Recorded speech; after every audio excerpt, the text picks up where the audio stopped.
Indonesia. Dengan ini menyatakan kemerdekaan Indonesia. Hal-hal yang mengenai pemindahan kekuasaan dan lain-lain diselenggarakan dengan cara saksama dan dalam tempo yang sesingkat-singkatnya. Jakarta, 17 Agustus 1945, atas nama bangsa Indonesia, Soekarno-Hatta.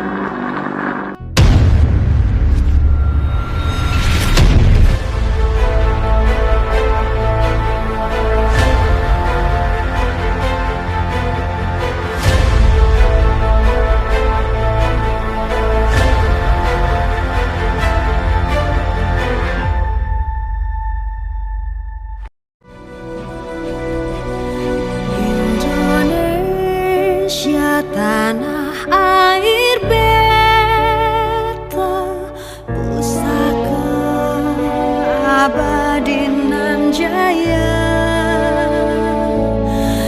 Indonesia sejak dulu kala tetap dipuja-puja bangsa. Di sana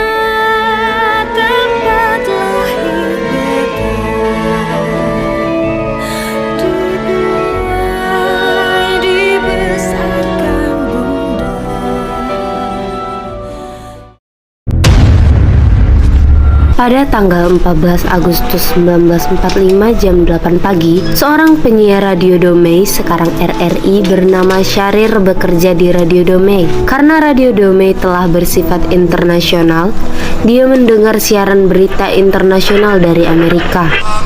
Dalam berita itu, disiarkan oleh sang penyiar di Amerika bahwa hari ini Jepang telah menyerah tanpa syarat kepada sekutu.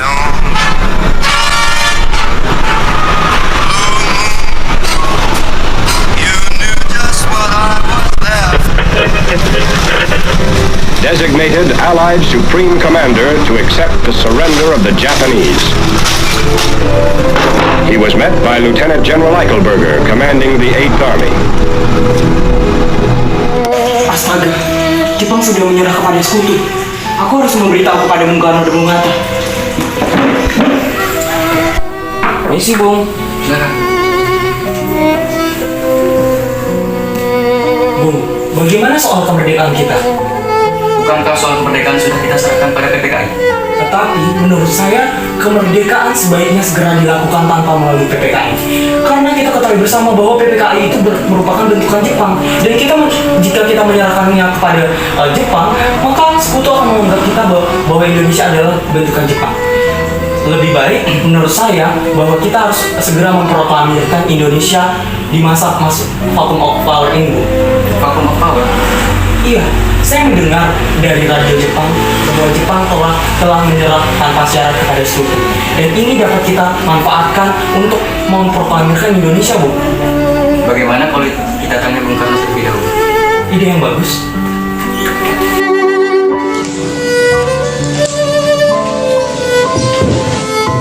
Ada apa kalian menemui? Ada hal penting yang ingin kami sampaikan. Berita apakah itu? Jadi gini, Bu. Saya mendengar bahwa Jepang telah menyerah tanpa syarat kepada sekutu.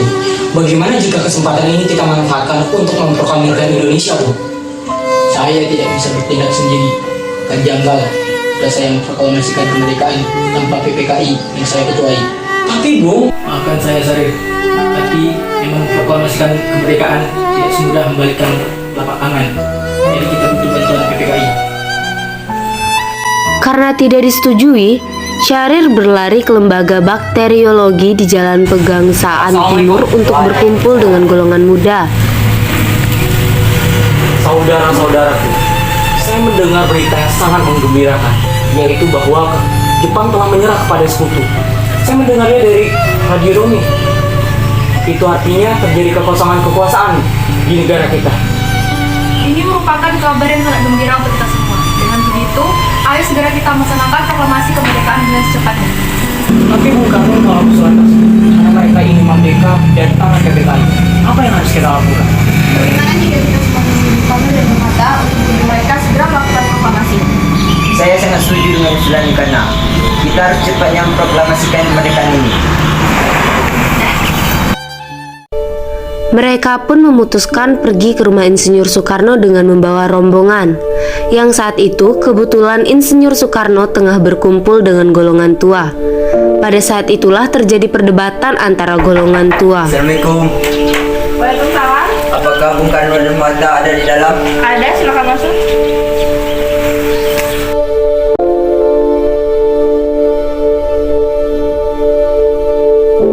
Selamat malam Bung Karno dan Bung Hatta. Kami dari golongan muda ingin mengobarkan revolusi untuk Indonesia merdeka malam ini juga. Kita harus memperebutkan kekuasaan. Kami semua sudah siap mempertaruhkan jiwa dan raga kami. Ya, saya setuju dengan pendapat Soekarni. Betul, kita harus memproklamasikan kemerdekaan ini. Jika Bung Karno dan Bung Hatta tidak ingin mengumumkannya malam ini, maka besok akan terjadi pertumpahan darah. Ini batang leherku, dan seretlah aku ke sudut sana. Bunuhlah aku malam ini, tak usah menunggu besok. Jika saudara sekalian tidak setuju dengan apa yang kami katakan, mengapa saudara sendiri tidak melakukan hal itu? Apakah kita harus menunggu kemerdekaan ini sebagai hadiah dari Jepang? Jepang saja sudah kalah dalam perang. Mengapa kita tidak menyatakan kemerdekaan ini sendiri bagi suatu bangsa? Ya, kami setuju. Kekuatan kita yang segelintir ini tidak akan mampu melawan Jepang. Kita butuh bantuan Jepang dan sekutu. Coba bayangkan, kita tidak bisa berdiri di atas kekuatan sendiri. Tetapi jika kita memproklamasikan kemerdekaan ini secepatnya, maka kita juga akan cepat keluar dari belenggu yang menyakitkan ini. Sudah, biarkan kami yang mempertimbangkan hal ini terlebih dahulu.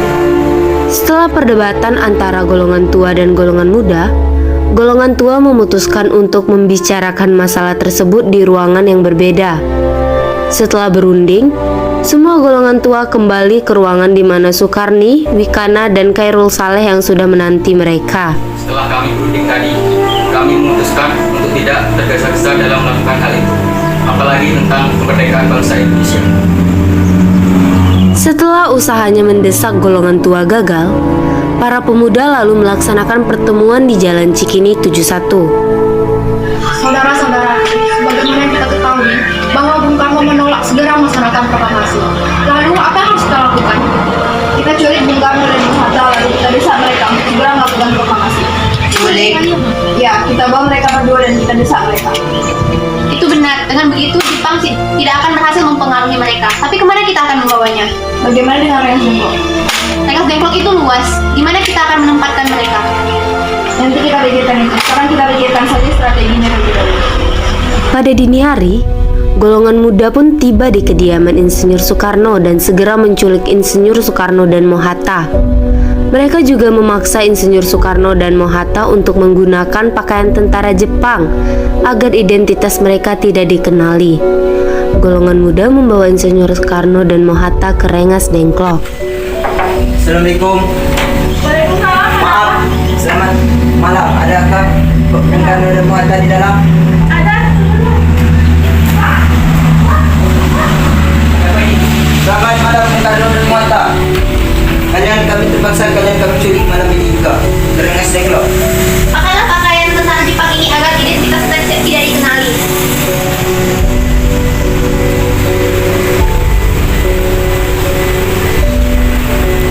Maaf Bung Karno, kami terpaksa melakukan tindakan ini. Ada apa ini? Kenapa tangan saya diikat? Jangan main-main kalian. Kalian semua memang keras kepala. Sudah berapa kali saya dan Bung Karno menyatakan tidak setuju dengan hal ini. Kenapa kita tidak menggunakan kesempatan ini, emas ini Bung Karno dan Bung Hatta? Tuhan Jepang atas buku untuk dapat dipercayai kebenarannya. Ayo kita pergi ke suatu tempat, ayo. Kita harus mau menghormati juga ke Rengas Dengklok. Ayo Bu, ikut kami. Masa saya juga ikut? Kenapa Bung Karno dan Bung Hatta tidak percayakan identitas Sari ini? Saya belum percaya. Belum ada bukti yang akurat. Silakan masuk.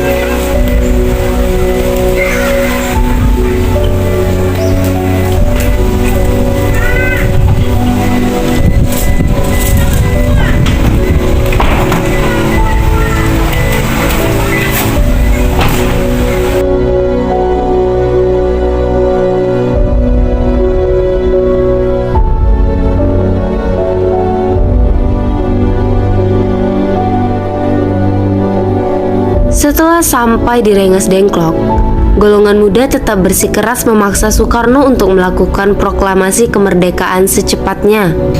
Assalamualaikum. Waalaikumsalam. Bung, kami dari golongan muda ini secepatnya memproklamasikan kemerdekaan ini segera. Saya tetap tidak setuju. Kita harus menunggu janji Jepang. Bung, mari ikut saya. Setelah panjangnya bujukan dari golongan muda terhadap Soekarno, kemudian datang seorang anggota PETA bernama Singgih lalu menarik Soekarno ke sebuah ruangan. Setelah keluar dari ruangan tersebut, Baiklah, kita akan segera memproklamasikan kemerdekaan. Apakah kau yakin, Bung? Iya, Hah, serius, Bung? tapi kalian harus menepati 2 janji. Pertama, saya dan Bung Hatta harus dikembalikan ke Jakarta secepatnya.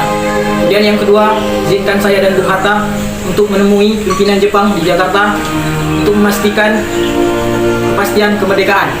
Baik, kami akan menunggunya. Tetapi, bukankah kita membutuhkan naskah proklamasi? Ayo, kita secepatnya kembali ke Jakarta. kembali ke Jakarta. Mereka pun langsung membawa Insinyur Soekarno dan Mohatta ke Jakarta dan segera bertanya ke pimpinan Jepang yang ada di Jakarta. Tetapi nihil, mereka tidak akan menepati janji kemerdekaan itu.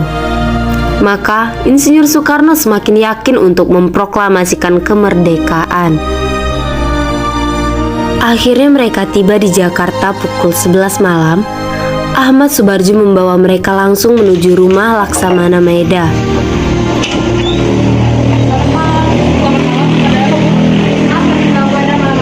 Kami memerlukan tempat untuk merencanakan proklamasi kemerdekaan yang akan dilangsungkan esok hari. Kalau begitu masuklah, saya turut gembira mendengar kabar ini. Saya berjanji akan menjamin keselamatan kalian. Terima kasih, Mbak. Ruangan mana yang bisa kami pakai? Kalian bisa menggunakan ruang makan dan serambi depan. Kalau begitu saya akan berbicara dulu. Baiklah, Pak. Perumusan teks proklamasi dilakukan di ruang makan Rumah Laksamana Maeda. Ir Soekarno, Mohatta, dan Ahmad Subarjo membahas perumusan naskah proklamasi. Bagaimana jika kalimat pertama dalam teks proklamasi ialah kami bangsa Indonesia dengan ingin menyatakan kemerdekaan Indonesia? Usul yang bagus, Bu. Itu bagus. Apalagi jika kita menambahkan kata-kata hal-hal yang mengenai pemindahan kekuasaan dan lain-lain diselenggarakan dengan cara seksama dan dalam tempo yang sesingkat-singkatnya pada kalimat kedua. Mengapa begitu, Bung? Karena menurut saya, kalimat pertama hanya mencerminkan kemauan bangsa Indonesia untuk menentukan nasibnya sendiri. Karena itu, pernyataan terakhir sebaiknya kita sebaiknya berisi pemindahan kekuasaan itu perlu. Baik, kami setuju. Acara perumusan naskah proklamasi berjalan lancar. Tidak ditemukan kesulitan untuk menemukan rumusan yang tepat. Sebagai hasil pembicaraan mereka dari Insinyur Soekarno, Mohatta, dan Ahmad Subarjo, diperolehlah rumusan yang ditulis tangan oleh Ir Soekarno. Pada tanggal 17 Agustus 1945 pukul 4 dibacakanlah rumusan naskah proklamasi untuk pertama kalinya di depan para hadirin yang berada di Rumah Laksamana Maeda, yang langsung disetujui. Namun, ada beberapa pendapat dari para hadirin. Saya punya usul. Bagaimana jika kata tempo diganti menjadi tempo? Dan saya juga punya usul. Bagaimana jika Jakarta 17805 kita mengganti menjadi Jakarta hari 17 bulan 8 dan tahun 05? Kalau begitu saya juga punya usulan lagi. Bagaimana kalimat wakil-wakil bangsa Indonesia diganti dengan atas nama bangsa Indonesia? Semua usul kalian sangat bagus. Bagaimana Bung Hatta? Kalau saya setuju. Saya juga setuju.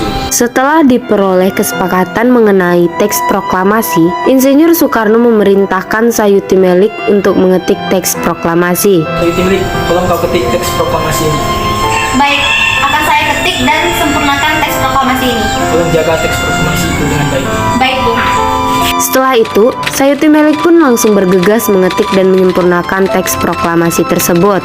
Setelah diketik, Insinyur Soekarno membuang tulisan tangan tersebut ke tempat sampah. Kemudian seorang pemuda bernama B.M. Diah menemukan teks itu di tempat sampah. Sayang sekali jika teks ini dibuang. Ini merupakan suatu hal yang berharga dari kemerdekaan Indonesia. Biar aku simpan lagi. Setelah itu, mereka pulang ke rumah masing-masing. Termasuk Insinyur Soekarno dan Ibu Fatmawati yang juga sampai di kediaman mereka dan berbincang sejenak. Alhamdulillah semua berjalan lancar. Goodbye, kasih Ibu telah menemani saya di saat-saat yang menguras tenaga ini. Ya, terima kasih Gusti Allah telah memberikan jalan kepada bangsa kita bisa memproklamasikan kemerdekaan besok. Oh iya Pak, apakah sudah disusun gimana jalannya proklamasi besok? Sudah, kita akan melakukan upacara dan menyanyikan lagu Indonesia Raya karya Bung Supratman. Tapi kita tidak punya bendera Pak. Oh iya, Bapak lupa. Bagaimana jika Ibu sendiri saja yang menjadikan bendera? Tapi Ibu tidak punya kain Pak, yang ada hanya spanduk putih dari Aceh. Tidak apa-apa, kita buat bendera yang sederhana saja. Yang penting kita sudah berusaha untuk mengerjakannya. Baiklah, nanti Ibu akan bagi dua menjadi warna merah dan putih. Warna merah dari buah merah dan papua. Ide yang bagus. Baiklah Pak, sebaiknya Bapak mempersiapkan pidato untuk besok. Hari Jumat pada tanggal 17 Agustus 1945 pukul 10 pagi di Jalan Pegangsaan Timur nomor 56 dilangsungkanlah proklamasi kemerdekaan Indonesia. Bukti, tolong kamu kibarkan bendera ini dengan tanda awal kejayaan bangsa Indonesia. Baik, siap Bu. Saya akan mengeluarkan diri saya untuk mengibarkan benderanya.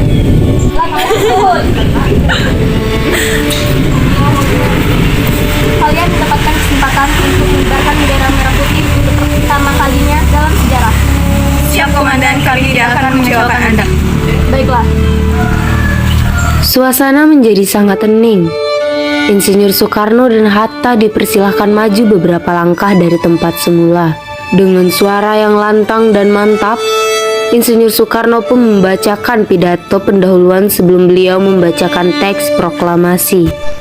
Saudara-saudara sekalian, saya telah minta saudara hadir di sini untuk menyaksikan peristiwa maha penting dalam sejarah bangsa kita. Berpuluh-puluh tahun kita, bangsa Indonesia, telah berjuang untuk merdeka. Bahkan telah beratus-ratus tahun lamanya gelombang aksi ini kita tidak putus dalam berjuang untuk memerdekakan negeri ini. Kita jatuh bangun, menyusun kekuatan untuk menggapai cita-cita Indonesia bebas dari penjajahan bangsa lain. Semalam kami para pemuka-pemuka rakyat Indonesia dari berbagai penjuru bergabung untuk memusyawarahkan dan permusyawaratan itu seia-ia sekata. Inilah saatnya bagi kita untuk mengobarkan api revolusi kemerdekaan Indonesia. Saudara sekalian, dengan ini kami menyatakan kebulatan tekad itu. Dengarkan proklamasi kami. Proklamasi kami bangsa Indonesia. Dengan ini menyatakan kemerdekaan Indonesia. Hal-hal yang mengenai pemindahan kekuasaan dan lain-lain diselenggarakan dengan cara saksama dan dalam tempo yang sesingkat-singkatnya. Jakarta, 17 Agustus 1945, atas nama bangsa Indonesia, Soekarno-Hatta. Merdeka! Acara dilanjutkan dengan pengibaran bendera merah putih. Bendera pun diikat pada tali dibantu oleh Latif Edraningrat. Bendera dinaikkan perlahan tanpa ada memimpin. Para hadirin dengan spontan menyanyikan lagu Indonesia Raya. Bendera digerek dengan lambat sekali untuk menyesuaikan dengan irama lagu Indonesia Raya yang cukup panjang.